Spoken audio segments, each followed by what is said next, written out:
Hi, Gopi. Hi, Satish. Good morning, and thanks for being with us today. And thank you, everyone. Good morning, and thanks for joining the webinar. Uh, we start and giving a little context of today's discussion. The current crisis is first of its type that the current generation, at least the current generation, had ever seen. Everyone is peering through the fog of uncertainty, thinking about how to handle the crisis, and of course, off late, how to position themselves once the crisis has passed and things return to the normal. But ironically, the biggest question is what will normal look like? While no one can say how long the crisis will last, survival is the primary agenda, and of course, the only agenda for individuals as well as other companies. When we look back in the history and try to identify what is that one most important characteristic that helped a small group of companies in each sector that outperformed their peers during the downturns and crises, it is, of course, the resiliency. In short, it is the ability to absorb a shock and to come out of it better than the competition. This is going to be a key to survival and for long-term prosperity. And to talk about resilience, there are no other people better than today's panelists. Both of them, they come from a varied backgrounds, but one thing they share in common is that they chose careers that required grit, perseverance, and have been faced with odds multiple times, only to come out resilient each time. First panelist, Gopichand. Gopi doesn't need any introduction. He is probably one of the very few sports persons in the world with successful individual as well as coaching career. A recipient of third highest civilian honor, Padma Bhushan, along with Rajiv Khel Ratna and Dronacharya Award. He's the only second Indian to win a prestigious All England Championship. He also coached and produced the likes of Sindhu and Saina Nehwal. Of course, more are in pipeline. And our second panelist is Satish. As an entrepreneur, Satish is no stranger to fighting the odds and leading teams with perseverance. He set up DFJ's India arm, probably one of first blue chip VC firms in the country, and then went on to start India Partners, which invests in a lot of startups across the sector, from tech space and interestingly even in sports. Most importantly, at a very, very early stage where, risk, uncertainty and odds are very high. He's also an early investor, and we're fortunate to have him as a board member of Darwinbox as well. Over to you, gentlemen. Thank you, Chaitanya. Really, obviously, we are fortunate and appreciate the opportunity to invest in Darwinbox. You, Jayant, Rohit are terrific guys. I'm not just saying this because you folks are successful, but it's always pleasure to work with teams like Darwinbox. Gopi, welcome to this panel. Gopi is, of course, a dear friend, mentor. We learned so many things from Gopi. Also, very fortunate to have Gopi as trustee of India Partners. Gopi not only contributes to sport, but with the limited time that he would have outside of sport, he contributes to many other social activities, including, obviously entrepreneurship, which is so essential for our country to go to the next level. So in terms of, there could be no one better than Gopi for the discussion today, because how do you deal with the pressure? How do you push boundaries? How do you kind of really do quick thinking and problem solving? I think all of those aspects are very, very necessary for sports leaders. While winning sports championships and creating business success kind of falls on path to greatness, extraordinary athletes and entrepreneurs realize the mark that they want to leave on the world is bigger than that. And Gopi has done that. And to be able to transition to both sides of the table so gracefully and so effectively, one as a player and then as a coach. I think, Chaitanya, you forgot another disciple of Gopi, and many, many more, of course, but Shrikant, who was done spectacularly well, Sai Praneeth, and on, very well for the country. So, Gopi, thanks for accepting our invite, and welcome to this panel. Gopi, I think you're on mute. Uh, Yeah. Thank you, Satish and Chaitanya. I think it's really wonderful to be here. So let's get your perspectives on the current times, Gopi. I mean, these are, people call them unprecedented. I think I was just reading somewhere that unprecedented is kind of the most used term, in the last several weeks, or surreal times. So if you really look at the dimensions of this impact, or this particular moment, or this crisis, it's kind of in multiple dimensions, right? It's on health. Most obviously, everybody is very worried about this. It's on, the economy, and then obviously it's on social. We're still not yet thinking so much about social, but definitely, if you really look at the way we're going to live, the way we're going to work, the way we're going to educate ourselves, all of that is going to change. There's income and job loss for consumers. Enterprises have lower revenue and very, very tight cash flows. Governments are very busy dealing with this pandemic. And all the citizens in every nation want food, shelter, and health, irrespective of whether they work or not. And the entire environment is kind of really gripped with fear, panic, anxiety. So, would love your perspectives on this current time, and would want to know more. What's your thinking? Well, Satish, from a world perspective, economy or health, or when the pandemic will find an effective answer, I probably will not be the greatest to say anything on that. But when I look back at my life and look at how things were, and I could share some of that, and I remember we in our state then of Andhra Pradesh and Hyderabad, we never really had a national champion also. So when I started playing the sport, the only champion we as a country had was Prakash sir. And somehow he and his achievements were looked at almost as though godlike. So we never could really relate to him and think that we could emulate something like winning an All England. So for me, having started the sport just because we lived close to the stadium, and one of those days where I broke a window pane and mom said, take him to the stadium because ends up breaking panes and getting trouble with the neighbors and not getting an admission to cricket and tennis and joining badminton. This was never part of the story to become a player or to take this as a career. So it was those times I went on, and we were all, as Telugu kids, there was only engineering as a profession or doctor, medicine as a profession. I wasn't great in studies. So somehow they pushed me to maths, physics, and chemistry. There was an exam which I failed. They said, you get another year to play. And that is when I actually got to play for the country, win the junior nationals, and got my first job. And that was the year 91, when I actually started to think of playing badminton as a career, literally.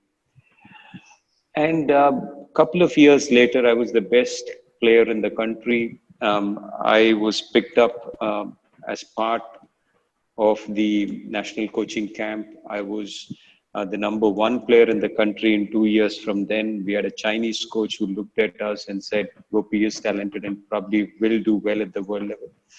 And I beat a couple of players in the top 20 of the world and started to look well to play for the country and do big things in my life. And I was 20, I had the energy, I had the physicality to be really good. And I was arrogant about my physical strength. And I was the lone entrant from India at the World Cup, and very prestigious. And I was very, very happy about the way things were going. And in the year 94, in January, I was playing the national games.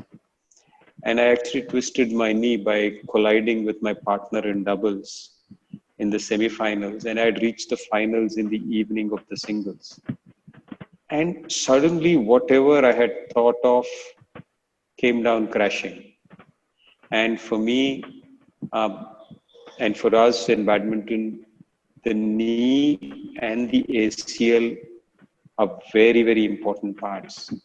And for me, this injury was big. I didn't know. Nobody before me had actually recovered back from an injury like this. And nobody had come back to play any high level of badminton. So this word unprecedented was the word. It never happened before. And I was at that stage. Today, when we look at it, we have physios or psychologists and a lot of people to do it. But then there was pure grit, resilience, but patience. And those elements are very important. So 94, I had that. 95, I came back after a year. It took me a year to come back from that surgery to play again for the country. Went to Scotland, playing the World Championships. I actually had another knee surgery in 96 and another knee surgery in 98. So every time I came up, it came crashing down, came up, came crashing down. And luckily, after those 3 surgeries in 94, 96, 98, where I was intermittently playing, luckily the next 4 years, I didn't have many injuries. And that's when the All England or the Commonwealth or the Asian Championship medals, all of these happened at that point of time. So for me, all my life, there's always been a struggle with with myself and also telling players later in my career, that every time I would write down and people would say that you should have a goal and you should write your short-term goals, your medium-term goals and your long-term goals. Every time I would pen it down in a book and 3 months later I would have an injury and then everything came crashing down. So finally, over repeated times, I just put those goal-making books to the side. And I said, forget it, it's not going to work. And the only thing which actually helped and worked was to be the best of what you can be today. And the goal was not the achievement or an event, but the goal was the process. Every day I would get up in the morning, and if my body was well, I would just thank God and train. If any part of the body was hurting, I would just say, okay, this is one. What is the best I can do with what I have? And that really changed my entire perspective. It's been very difficult for me in the last few years because a lot of the students have been telling the same thing over and over. The process should be your goal, and the goal will take care of itself. And over time, I would have people say, how can you work without a goal? And I would say, no, the process is the goal. And today, I would say that point is reinforced again and again, because we don't know what's going to happen tomorrow. And when we don't know what's going to happen tomorrow, all we can do is to do the best of what we have today and count the blessings of what we have today. And that becomes very critical, because when you look at scenarios, there's so many things which are not in our control. The best of what we can do with what we have is the goal, and that every day should be to better ourselves than what we were yesterday. And if you're able to do that, I think we'll be sorting out a lot of things for us. No, I think, that's good, very good insight, Gopi. I mean, one of the things I've read and always followed is that, if the reward of performing a task, right, is the joy of performing the task, obviously then there's no tiredness. I think you're talking about the journey itself, not just the destination, right? So maybe, I want to, Chaitanya, you, Darwinbox, you work with several hundred organizations, providing them the cloud, human capital management software. What are the concerns the HR leaders are expressing in the current scenario, when you interact with them? And that'll help even Gopi to kind of understand the mood and the sentiment out there. Yeah. Satish, keeping the obvious aside, such as business continuity, revenues, etc., but critical but underlying factors are the whole employee well-being and engagement. So the odds are very, very high, and the crisis is very uncertain, and every day is a new day. Like Gopi also said, so you don't know what is going to happen today, how the situation is going to unfold. And these times, how do you ensure communication is a continuous and very, very critical? How are you? How as an organization you are responding?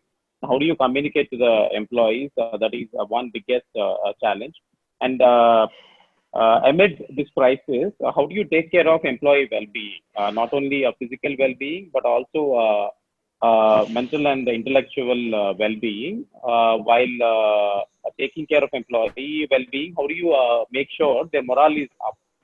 That is also, and how do you engage them? Today, everyone is working from the home, remotely connected. How do you keep their morale up? How do you engage them? How do you constantly communicate? These are primary challenges for HR. And one important thing I want to stress is these are also the times where your values are tested. You might be talking a lot about employee first, employee centricity, employee well-being, etc. But these are the times where you need to leave your values. And HR as a function and HR leaders, they are primarily the custodians of values and culture of the organization. They may even need to stand up to the top management to ensure organizations are living their values. So there are primary challenges. Got it. Got it. Gopi, kind of switching back to you, it's kind of easier said than done, right? How do you run the marathon? I mean, you wake up and you sprint every day, but then you realize that you are in this for long haul.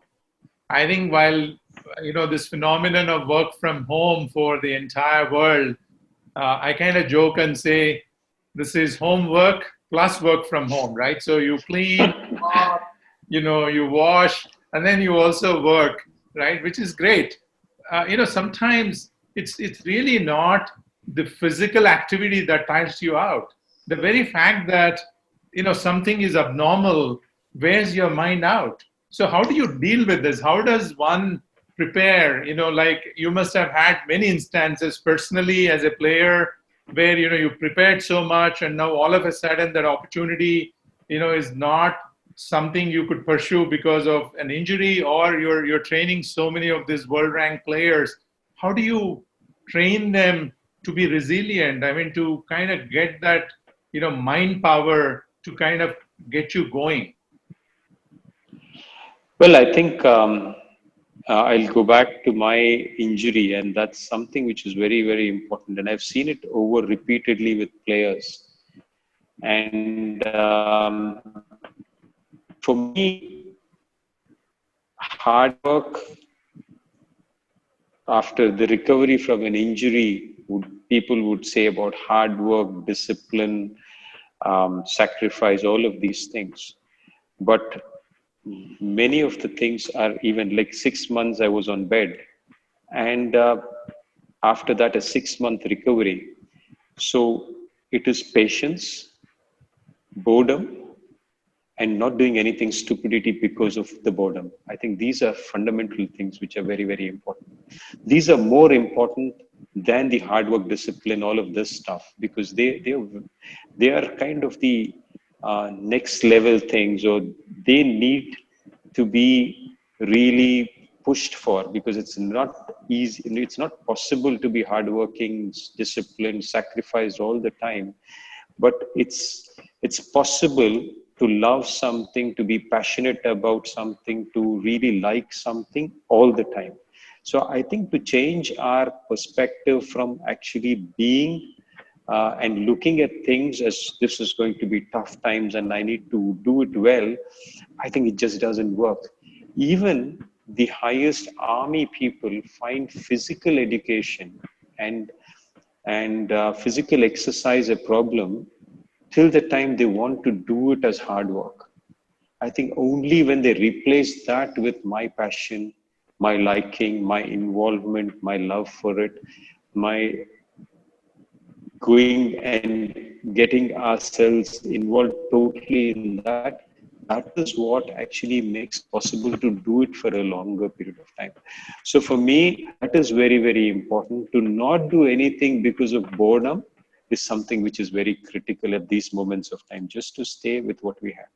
Then the second thing, and as an athlete, and the sprint and marathon anecdote, for me, I think every person, and I keep telling it to the players, if you are a world champion or if you're multiple world champions, also you should look the glass as only half full, and you should try and fill the rest of the glass. And that's what your attitude should be when you get onto the court. Because whatever you want to achieve more and more, then there is hunger, you're thirsty, you want more, you want to achieve more. These are big, important things. But the moment you step outside of the badminton court and you come out, then you have to count your blessings. And that shift of perspective is very, very important. I think we will need people who are on field, on the ground, in the workspace, who are really pushing themselves. And the moment they get out at home, you want them to be relaxed, to be friendly, to be jovial, and to actually count what they have rather than think about what they don't have. Whereas on the field, they have to think of what they don't have and actually try to fill that up. But the moment you come out, you have to count your blessings and see the glass as half full. And that shift of perspective should happen very, very quickly. We should not dwell on both of these things on the other side. And that would be a big problem. No, I think that's great. I think switching roles, appreciate the lack while you're in midst of, pursuing excellence, and then appreciate the abundance. I think the minute you kind of come back, that role switching is very difficult, but I think very, very essential. You've dealt with folks all over the world. I mean, whether it is in, team championships, Thomas Cup, Uber Cup, or, individual events, right? And you've dealt with so many countries.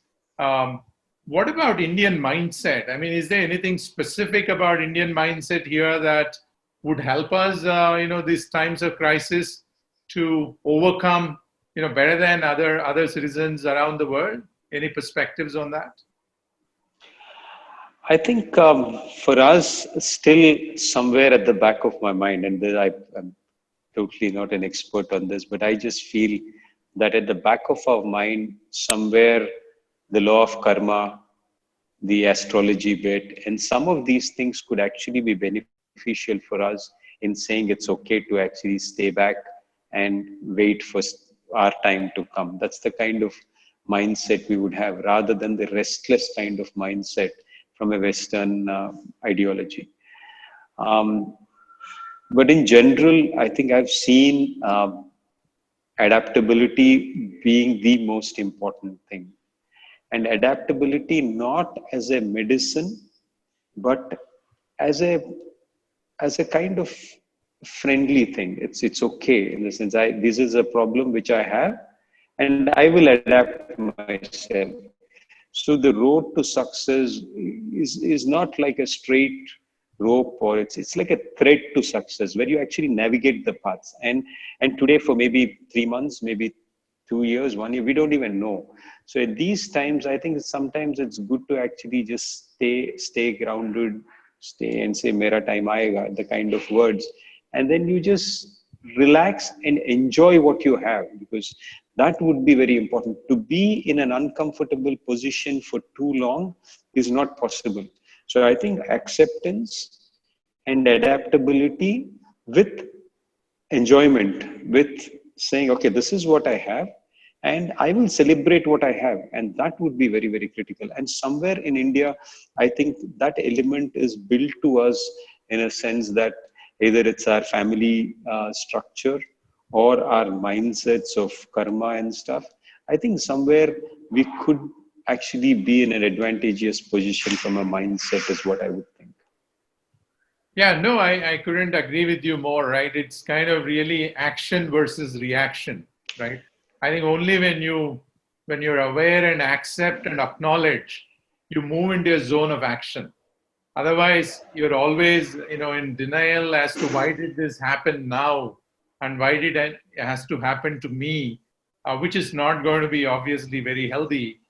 Any certain guidance or techniques? A lot of these are young people, right? And Chaitanya, in the beginning talked about the millennials.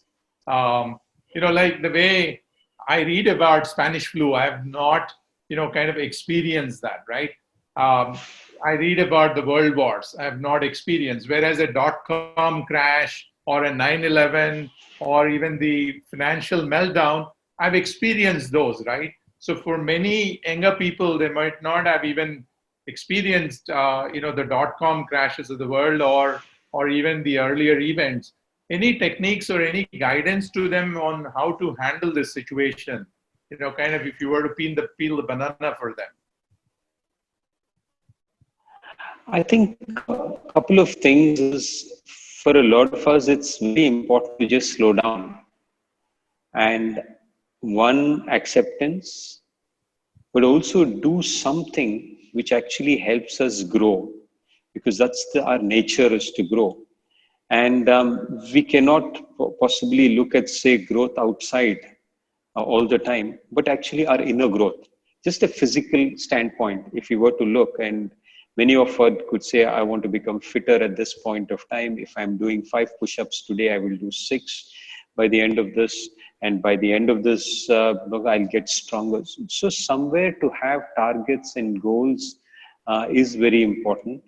And for me, what really helps is if you actually have physical targets and you're able to quantitatively measure what your growth is happening, that actually switches your mind of a lot of things. So one is something like that. The second is learn something new, and which could be completely opposite. And for a lot of us, and in sport, we talk about this profit and loss. People and players who do everything for profit and loss are like cancer. It just is too much to handle. I think life and our mindset cannot be profit and loss. Everything is not transactional in nature. Like, what will I get out of it? I think that is something which we need to get away from, that mindset. Just do something which has no benefit and learn something which has no value just because you like it. Do physical exercise just because you are enjoying it. Whether it's close your eyes and dance or do activity which connects your mind and body. I think all of these things are beneficial. And from a HR perspective and at these times, I think and this is something which really helped me, because when I believe that the other person's intention is bad, then I have a grudge against him, or I see it as a bigger problem. Whereas I see the other person's competence is bad, then I can help them out. So I think to put that point across to people in our organizations also would be very, very important, because it's not that we want to be cutting salaries or whether we want to be taking certain steps to help us, but we really want to help you out. But this is what the issue is. And from both sides, I think as a personal thing, this is what has helped me, is that when somebody has, and in the last few years, there have been lots of cases where in a public space, you will have criticism on various things. But I think to be saying, okay, it's not their intention to hurt me, but they just hurt it unintentionally, or they're not competent enough to understand it, so it's okay, kind of a thing. So when you let go of that negativity, then there's a lot better feeling which you actually have. So for the millennials, I would say, I think stick and enjoy smaller things in life. And small things would be like, and make the body a little more uncomfortable. If you're used to a 20 degrees and a AC, just put it to 21 and 22 and just see if you can go through without a fan for a night, or without get a lot more sweat and do little more physical activity. Just enjoy the discomfort as well, because I think that's something as a challenge which will make us stronger. So I think, Gopi, I mean, these are definitely, golden nuggets. I must tell you, I've learned how to cook great paneer butter masala. I'll cook for you one of these days. So I used to be in a denial mode when you don't have household help. Obviously, everybody talks about this, right? One of the big benefits of living in India is you have some helping hands. But early on you're in a denial mode, then you roll up your sleeves and you say, I would enjoy this. And, I would get going, and you start, focusing on it, and you start enjoying it. But, it's definitely, one aspect I want to talk about. I think there are lots of people in our audience, right, who grow from individual contributors to managers, and then managers to eventually leaders, managing mid-sized to large organizations. How do you make that graceful transition, from more of individual contributor, then it's all about you, how you perform, versus now if you're leading a team or even leading an organization, how do you transition to the other side of the table? Or what did you do in terms of when you moved to the other side of the table? How is it different from being an individual player, who's going to be one of the best, to now I got to coach a bunch of people and I need to take care of all of them so that they excel. So what does that transition, mean, and what are the things that one needs to do?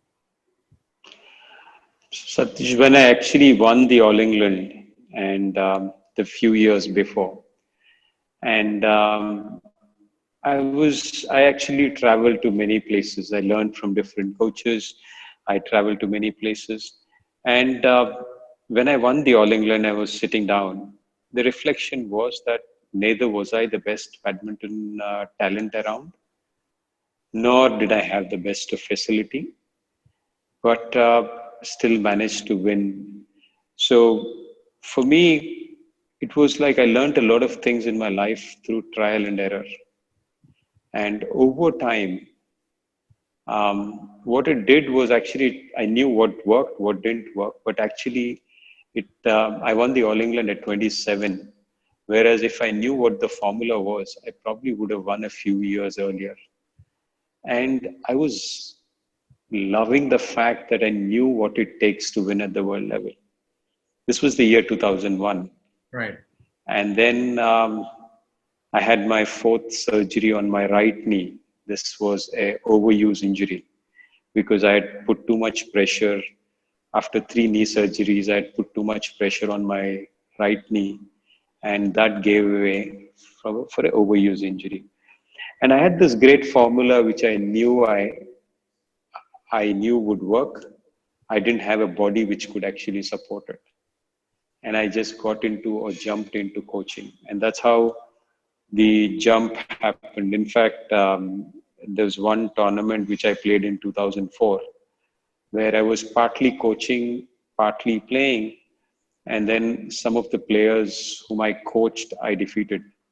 And the player in me wanted me to win. The coach in me wanted me to lose. And by the end of the tournament, I had decided this is the last time I will ever compete. And I actually, immediately after the tournament, the emotion was so high that I just stopped playing and jumped into coaching.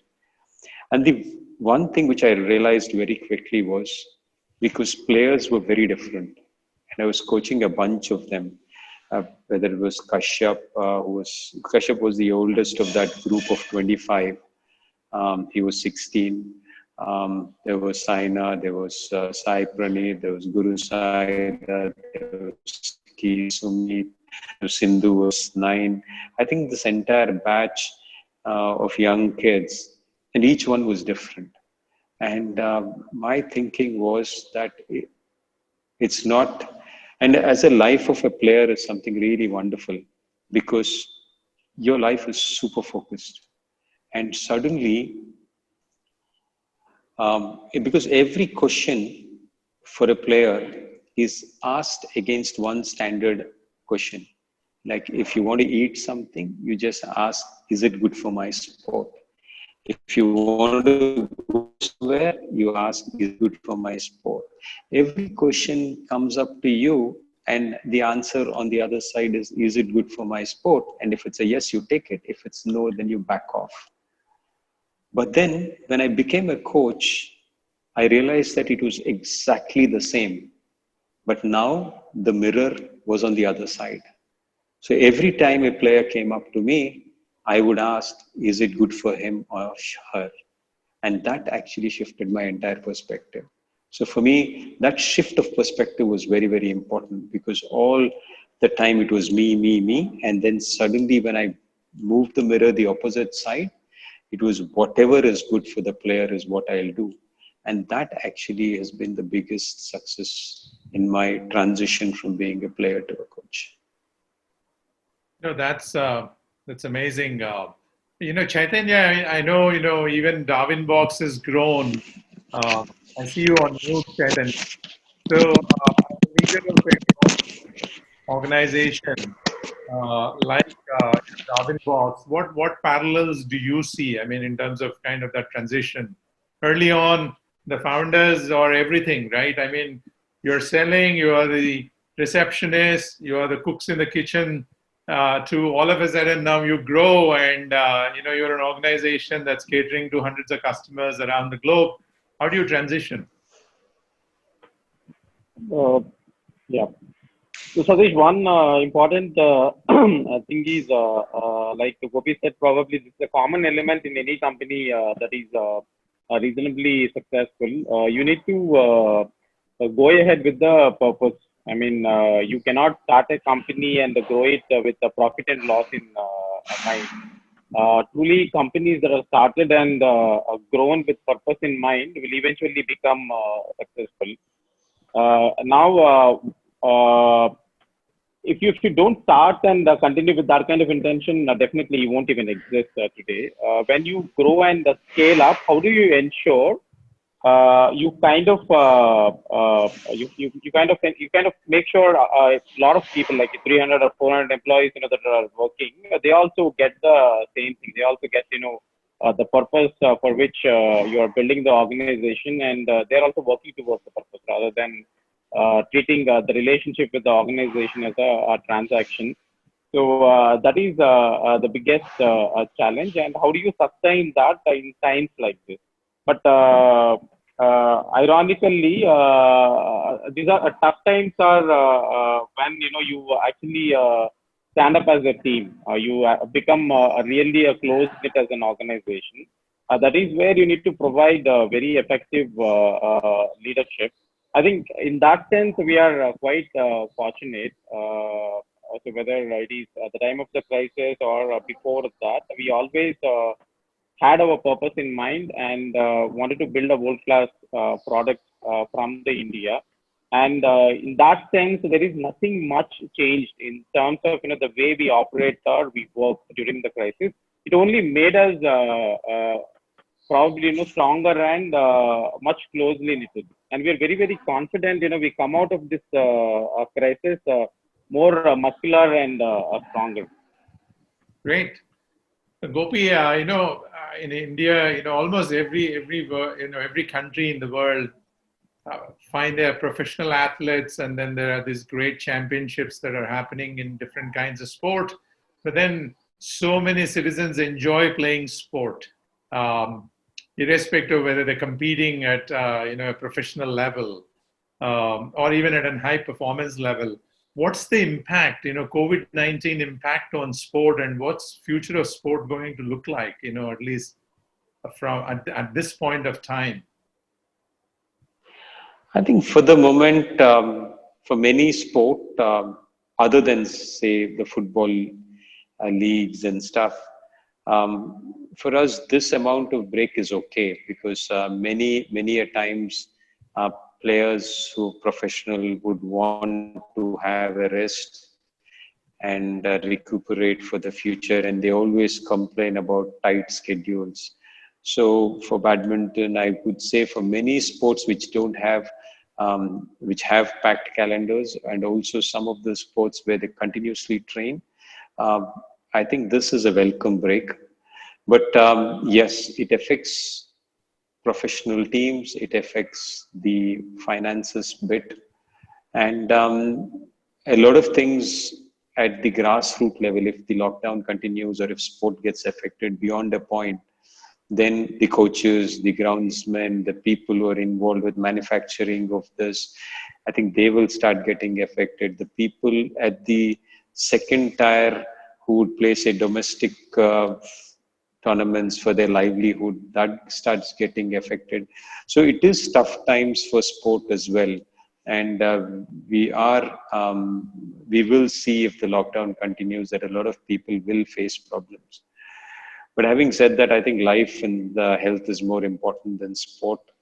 And I know who said this. They said sport is the most important thing of the least important things. So I think from that perspective, I think today, uh, for entertainment, for passion, for human grit and spirit, I think sport is very critical. So getting back, and hopefully some sports will get back with no viewers on the field. I think that could be a new normal.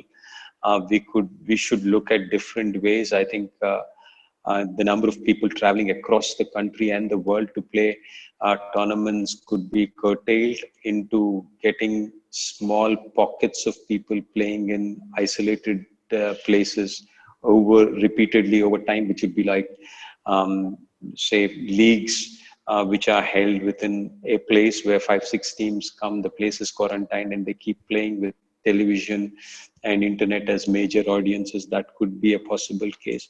But I think at these times, I think the role of sport and innovation in sport becomes even more critical, because I think for all of us, physical education, physical literacy, movement, exercise, I think these are very critical in boosting ourselves mentally and physically. I think more than ever, I think it's important that each individual, at whatever stage in life he is, it is very critical that they can actually be the best of what they can be physically. And to grow those boundaries is important, because there's a lot of pleasure and happiness you get by doing it.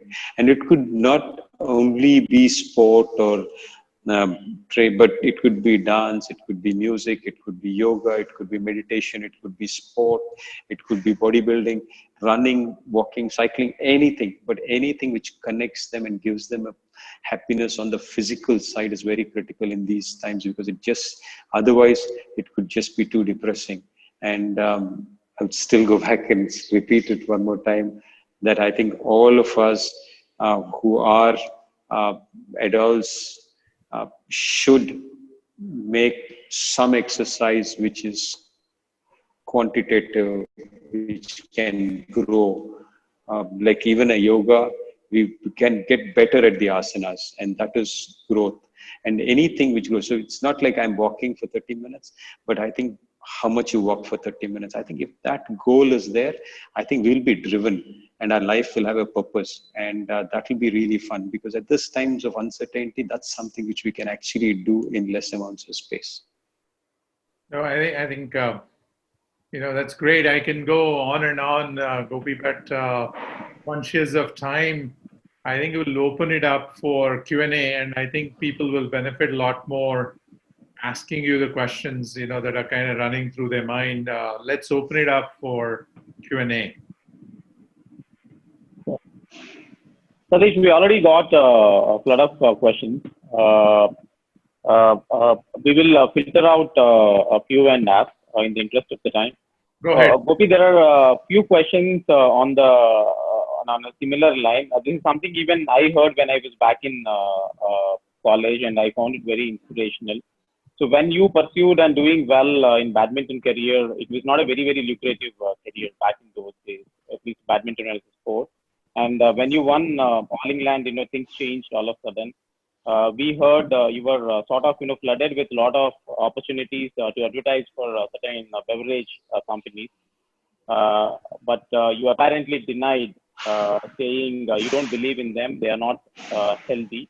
So it was a very, very a bold and not an easy call to take. It's back in those days. So how was your mindset back then? What helped you to take such a tough stand? As a kid, when I was growing up and I was playing my initial tournaments, I used to be very angry on court, and literally they would call me the McEnroe of badminton.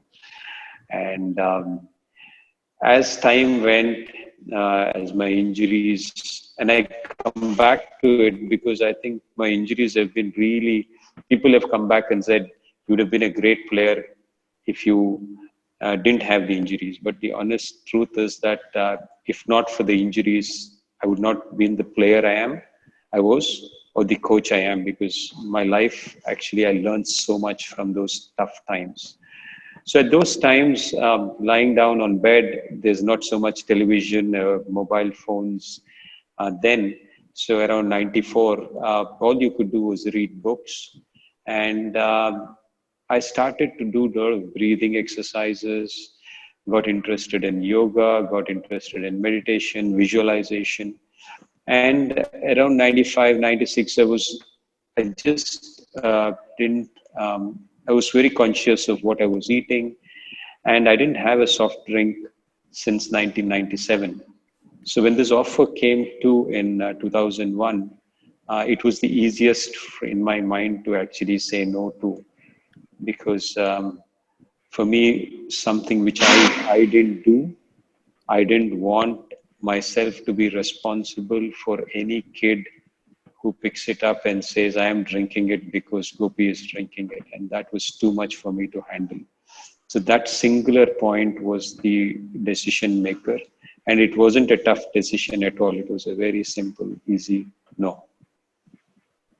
Chaitanya, on the lighter side, Gopi is a brilliant management guy. By just letting that opportunity go, I mean, he's created a bigger brand. So, that is true.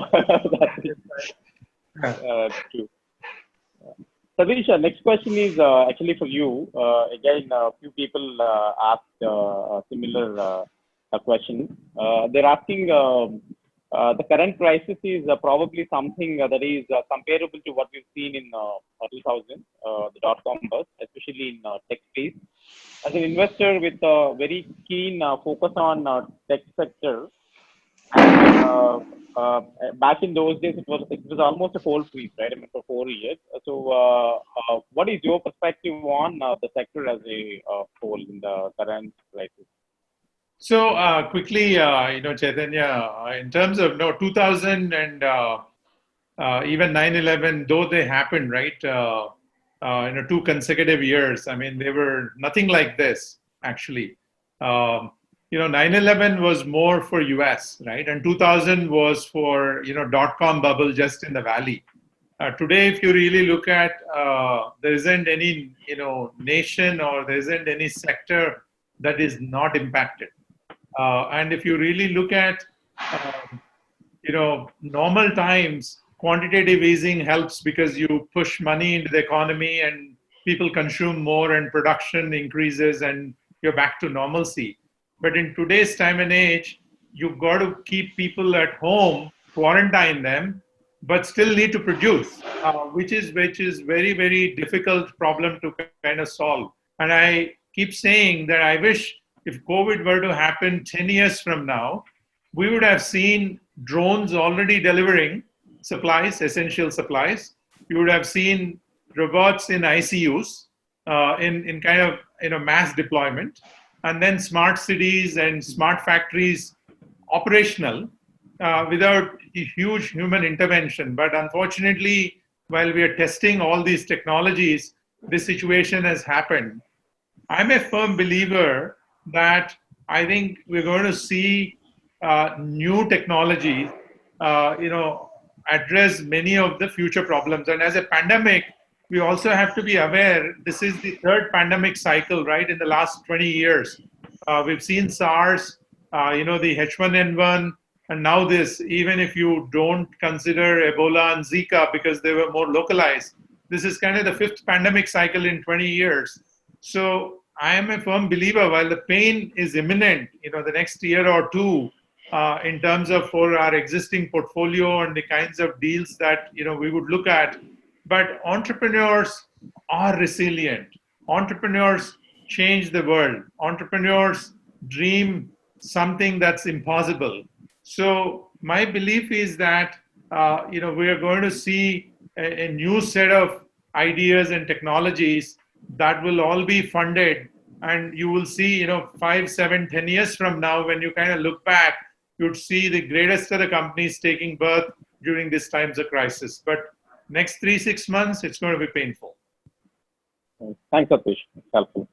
Gopi, again, there are a plethora of questions. People want to know, in slightly unrelated, your personal fitness regime in these days, and any specific recommendations for them. For me, I think from my playing days till now, I think Surya Namaskar has been one of the best exercises in short place. I also do breathing, some intense breathing, and push-ups as an exercise is great. Burpees are good. So for me, in the morning, we still manage to have training sessions for the athletes in the morning and evening. So we are still managing about 11 sessions a week, morning and evening, through online sessions. So I end up doing, say, about an hour and 15 minutes of workout along with the students in the morning. And it normally involves a lot of stretching, which is fundamentally Surya Namaskar plus additives, and push-ups and breathing as part of it. So that's the main part. But for me, I think if I have to prioritize, I would say exercise. Sunlight is something very critical. I think players, we as badminton players, find it a problem. But I think in general, across the board, I think all of us are deprived of enough sunlight. I think sun is something which is very, very important in these times. So don't lose an opportunity to exercise, and don't also lose an opportunity to get sunlight. Awesome. Thanks, Gopi. So another question again, a lot of people are drawing parallels to team management from the experience of coaching athletes or sports people. So they're asking a couple of questions. One is sometimes, you groom them, you coach them well, and, they reach a particular stage, then similar to good or best employees in the organization. So all of a sudden they choose to leave you, especially during the times of crisis. How do you manage that? And second, some people, you would have thought, okay, they do well, but eventually they come out second. So is this probably, something wrong with our judgment? So how to deal with those situations? I think very, very important questions as coaches, as parents, as leaders. I think this is something which is emotionally the most draining part of it, because you groom somebody and then you expect them and you plan something, and suddenly things don't plan out the way you want. There's one example which is from a Canadian ice hockey coach, and he gives it's very interesting. I think I found it very apt to remember this. Students, I could say probably employees or kids, all of them are like players, are like small birds. You have to hold them in your hand, and you have to hold them correctly. You can't hold them too tight, or you can't hold them too loose, because if you hold them too tight, they suffocate, and if you hold them too loose, they fly off. So you have to be careful enough to hold them just right so that they stay and they're comfortable.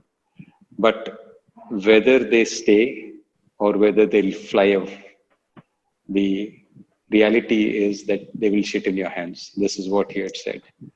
So I think sometimes we have to be prepared to be emotionally hurt and move on. And it's important to plan for failure. I think people talk about planning for success, but I think it's important to plan for failure, and you have a safety net for failure. It is important that we actually do that.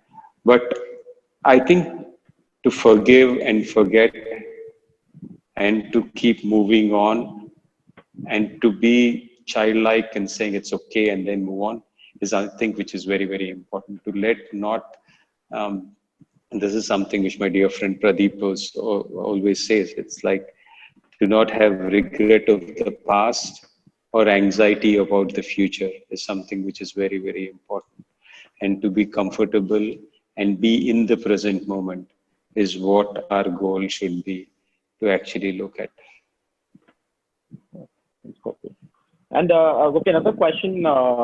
This is about handling the whole criticism part. Generally, how do you handle criticism? Many a times, is unwarranted and without having anyone, without having you at the call. Sorry, I didn't get your question, Chaitanya. So how do you handle criticism? Yeah. It's again, many of the times I try, I'm not on social media, and I don't see so much of newspapers. So I kind of protect myself from influences which are not needed. But having said that, you still manage to get feedback from people or get criticism from people. For me, it's okay. And I think if our intentions are right and we believe in it, I think we should move on. And over time, I have seen things. Initially, when these things happen, you would be almost like, why did it happen? I didn't want it this way. Or you were kind of wanting to defend yourself. But later, I think it's important that the people whom you believe in, who believe in you and your family, if they think that you're right, it's good enough.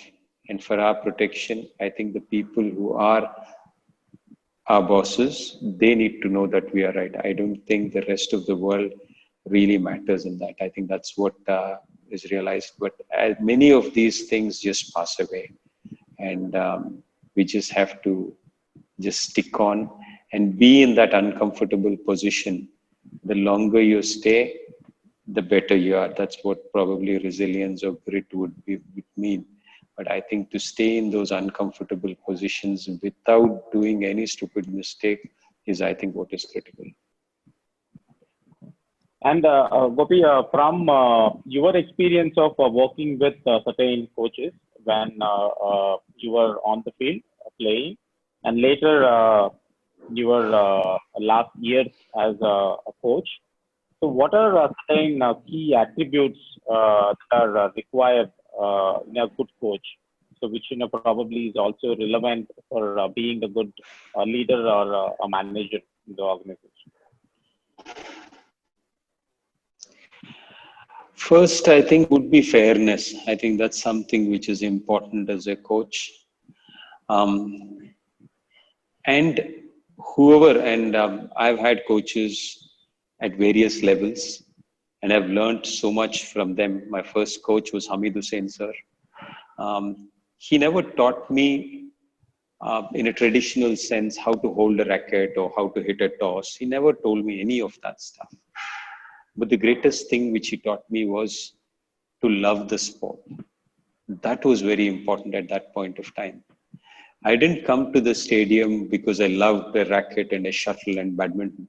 But the reality was you loved the stadium and you loved coming there because of the coach and because of the atmosphere here.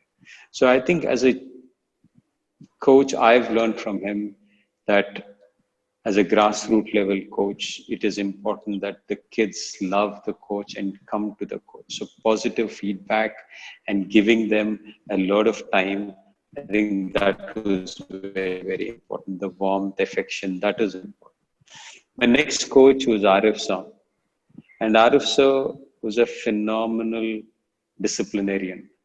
For him, we could actually set our watches with his coming. And that is how he was. He was like absolute disciplinarian, very clean habits.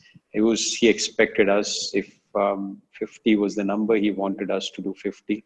And he would be really strict with us. I would think that I learned discipline from him. So many of the times as coaches, as parents, as leaders, I think kids, and this happens with kids the most of the kids play like the coach. They're not listening to the coach.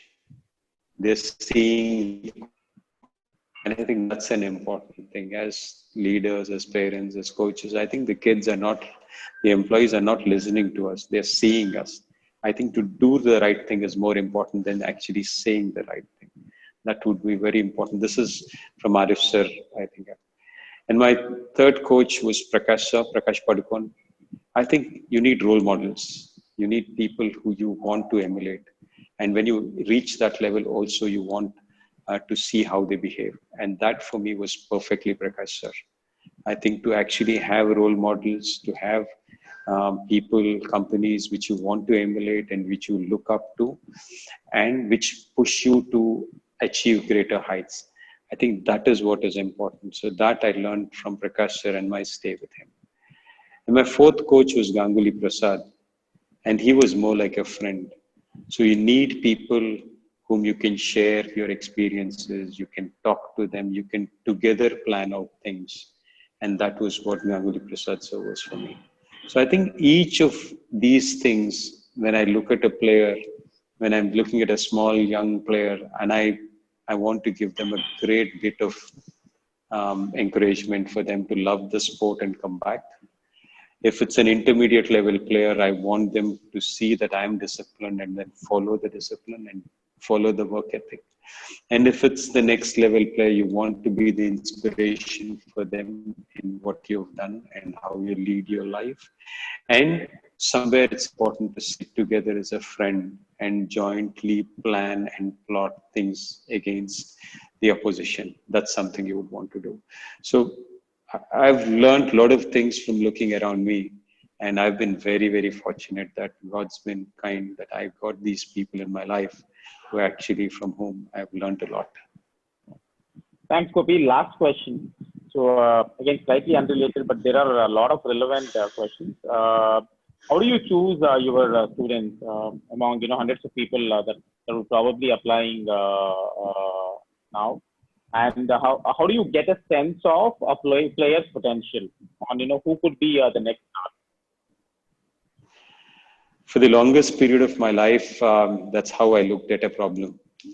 I would look at 10 kids and then say, where's the talent? And how would you find that? In 2015, actually, I encountered a strange experience where I threw a shuttle to a kid and she dropped the shuttle. And I was a bit annoyed walking off. I said, forget it, and then moved on. But then she came up and asked me a question, sir, teach me how to catch. And that changed my entire perspective of coaching. Because I think for all of us who ask this question, I think we need to really introspect and say, am I asking the right question by saying, is he or she talented? Or believe that he or she is talented. And the word talent identification could be changed with the word talent mapping. Because when you are talking about mapping, then we are not saying that there is a problem with or the person on the other side, but actually the onus is on us to ensure that we find out what he or she, his or her talent is at. And as an employee, as a student, as a parent, I think all of us need to be sensitive to this fact and see he doesn't enjoy this role in an organization. He must be something special at something. Let me find out what he is special at and let me put him there. I think that is the question which I really want us to ask before us abandoning somebody and saying he or she is not talented. I think that is something which is critical. So sport has its limitations, sport has its advantages and disadvantages. I could go on to DNA testing and do a lot of things to find out whether there is the right gene or not. But I think nature will flow, and if somebody is really wants to achieve something, they could take various turns and make him into a champion. So I think we need to be a little conscious of this route which we take when we say is he or she talented. Very nice. So, That's Chaitanya, pretty much it. Yeah, Satish. Yeah, just maybe let me just recap the whole thing for benefit of at least the walkaways, right? Enjoy the process and the journey. Push yourself into some of the unfamiliar zones. You may not like it to begin with, but you'll enjoy. Don't do anything silly because of boredom. Accept and act. Don't react. Surya Namaskars and push-ups and pranayam. Sunlight is equally important. Plan for failure, forgive and forget, and be childlike. I think, the golden nuggets for me were, the four coaches that Gopi talked about, love for sport, discipline, role model, someone who's your role model, and then someone who you could share experience with. And above all, embrace flow of life. I think you've got to just surrender and let go the resistance, to kind of, sail through this crisis. Yeah, that's at least my recap. Gopi. I think wonderful, Satish. I think thank you very much. It's been really, really nice talking to both of you. Yeah. Our pleasure, Gopi. Thank you very much. Thanks for being with us, Gopi. We really learned a lot. It's very, very hugely beneficial for all of us, learning from your experience. In fact, most importantly, first-hand experience. Satish, thanks for being with us. So thanks for coordinating the whole thing really well. And thanks for summarizing really well. So, Great. Good luck to all of us. Yeah. Bye-bye. Thank you, everyone. Thanks for joining us today. Please take care and stay safe. Thank you very much. Thanks, Gopi. Thank you, Chaitanya. Bye.